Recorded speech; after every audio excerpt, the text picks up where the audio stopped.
Any evidence of a global flood? Well, there's quite a bit of evidence that you look at, and it's like, well, how did that happen, right? And one of them actually comes from a scientist that was at the University of Miami, so down in our neck of the woods, and it's Dr. Cesare Emiliani, and he's professor of geology.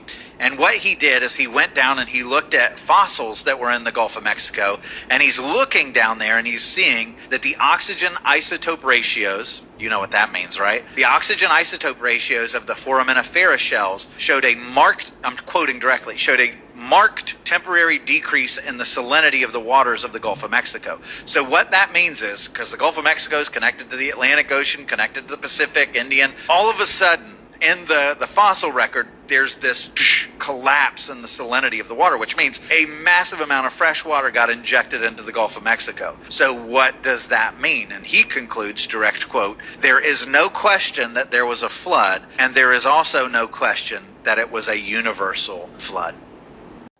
Is there any evidence of that creator or that commenter misrepresenting Professor Emiliani's work, misrepresenting science in order for them to try to make their story fit?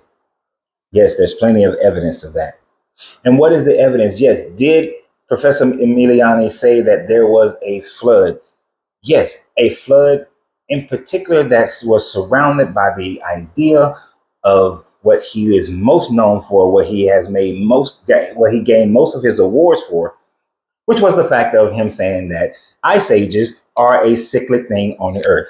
That regardless of what we do or what we don't do, that an ice age will happen on the planet and has happened over the last 6 million years. This is what Professor Emiliani's work is actually about.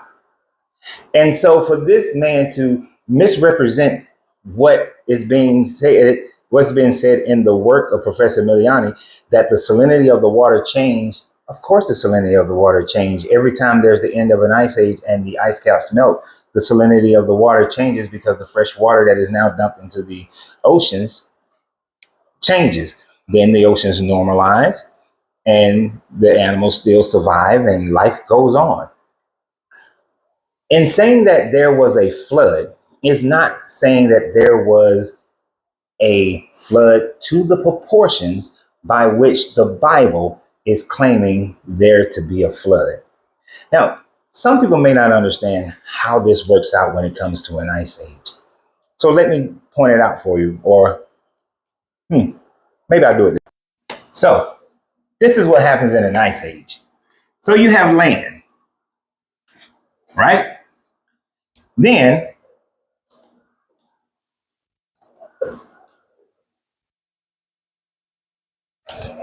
you have water, land, water. So what happens during an ice age, as temperatures change and things become colder and colder and colder, what happens is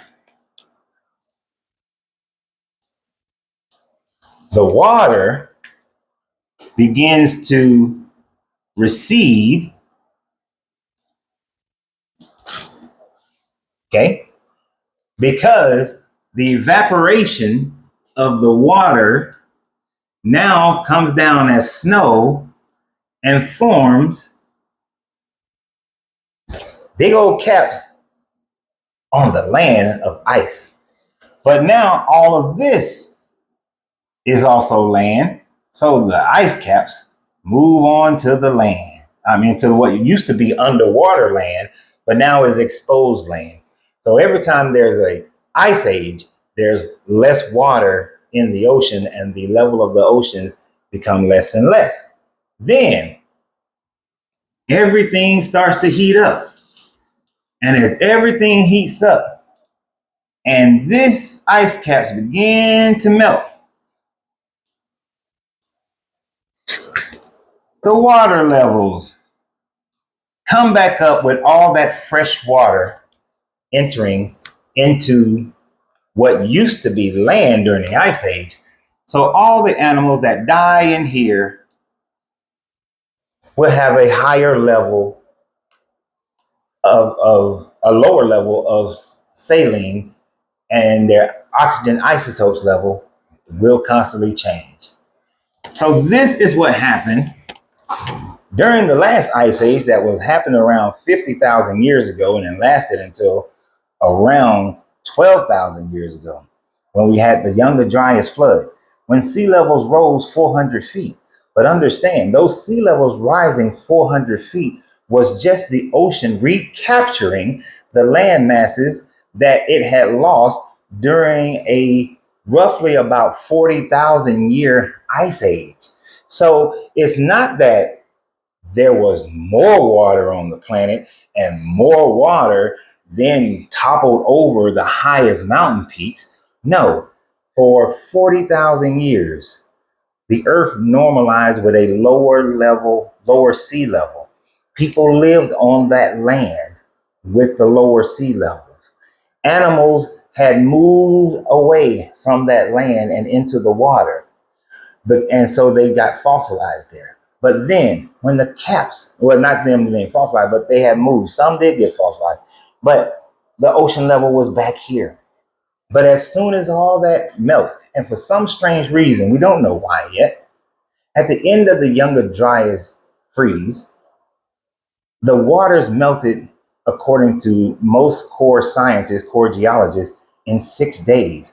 A 6 day rise of 400 feet in water level would instantly change the salinity around most of the world, if not the entire planet, because of all the ice melting off of the land, which would then create a tidal wave situation, thrusting all that sea life back onto the land, reclaiming it.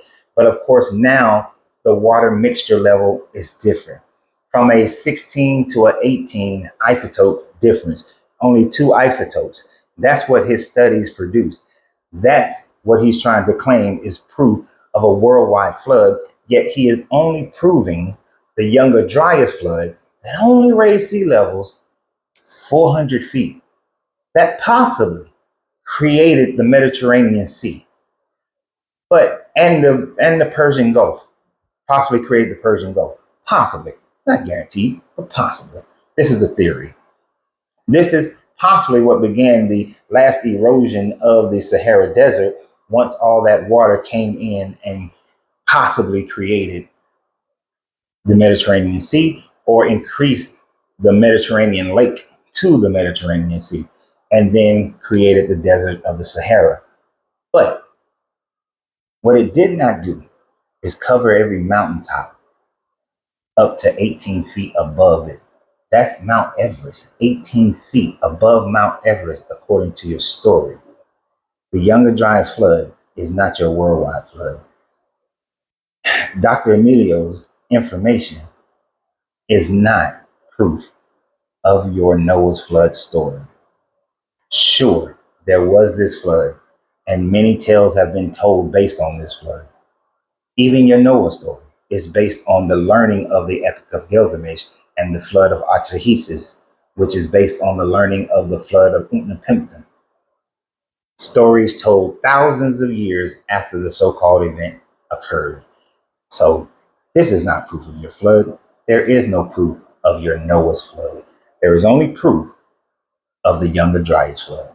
So y'all have a great day. And always remember, you have to free yourself to be yourself because your greatness is non-negotiable.